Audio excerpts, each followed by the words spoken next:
Una sa lahat mga minamahal, pakishare itong vlog ko ngayon.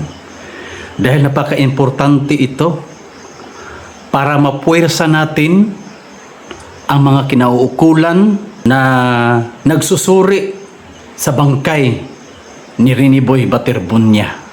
Pakishare nyo muna mga kababayan, mga minamahal. Share ng share hanggat kaya nyo or sa groups.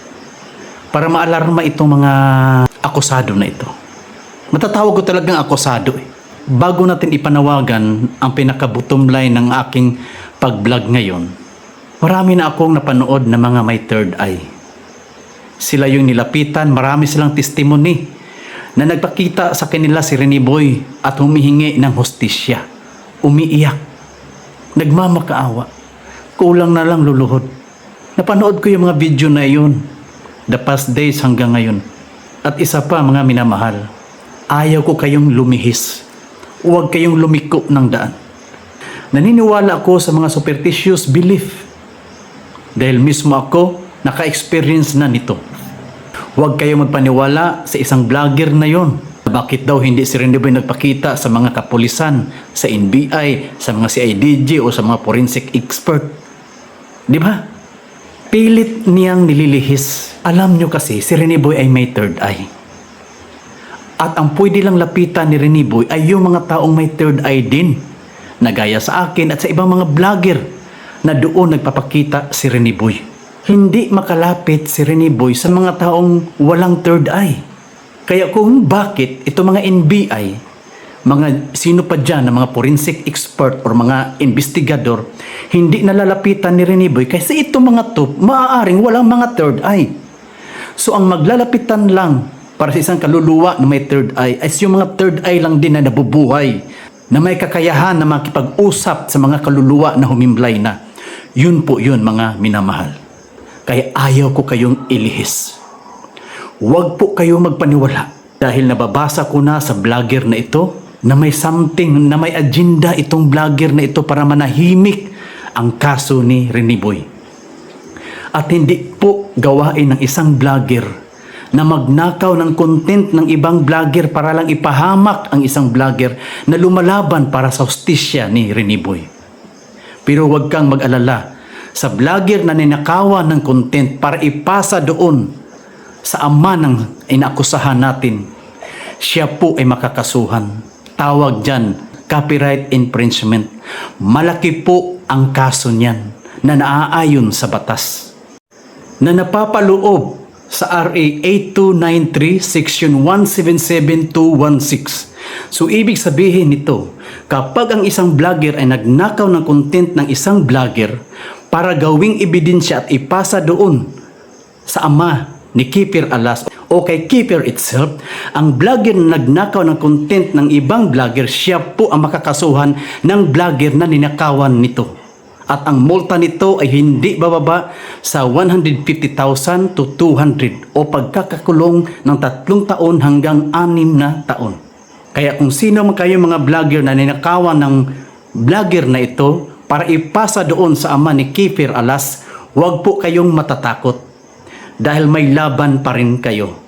Gaya ng sinasabi ko, gagamitin nyo ang RA 8293 Section 177216. So itong vlogger na ito ay nagpapatunay lang talaga na wala siyang alam sa mga pinagsasabi niya.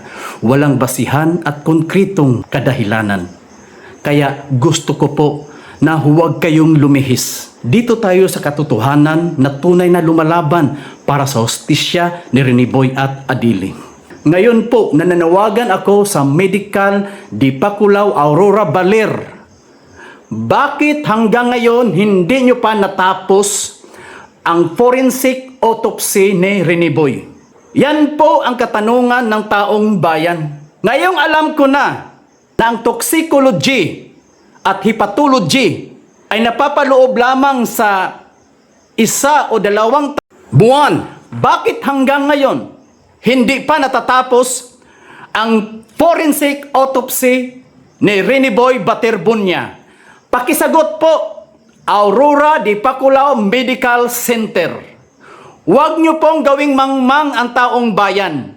Hanggat mayroong haring ungas na siyang tatayo sa kaso ni Rene Boy. Tatanggalan ko kayo ng maskara para sa katotohanan at ma-educate ko ang aking mga followers para sa valid na dahilan. Bakit hanggang ngayon hindi nyo pa mailabas-labas ang forensic examination? At bakit hindi nyo pa ma-issue ang death certificate ni Rene Boy nang sa ganon marehistro na ito sa LCR at maipasok na ito sa system ng PSA para makuha ang opisyal na death certificate ni Rene Boy na matagal nang hinihintay ng pamilyang Baterbonia.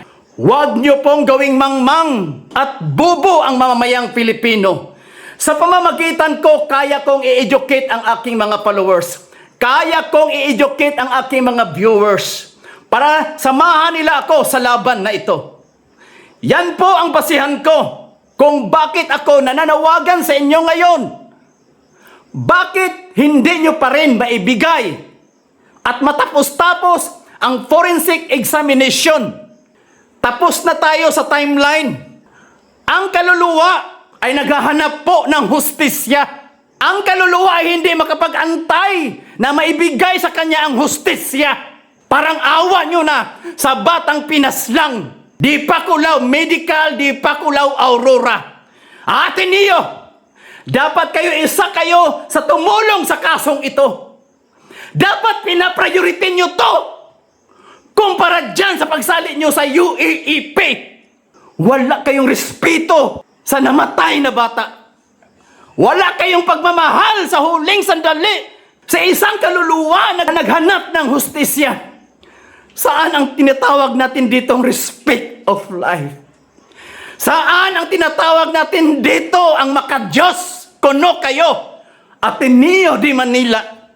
Hanggang nandito ako, hindi ako magsawang sumigaw ng hustisya. Hanggang may isang haring ungas, ako'y patuloy nakakalampag kasama ng aking mga followers. Ito ang pakakatandaan nyo. Hindi kami manahimik. Hanggang makuha ang hustisya ni Rene Boy Baterbonia at Adele Divine.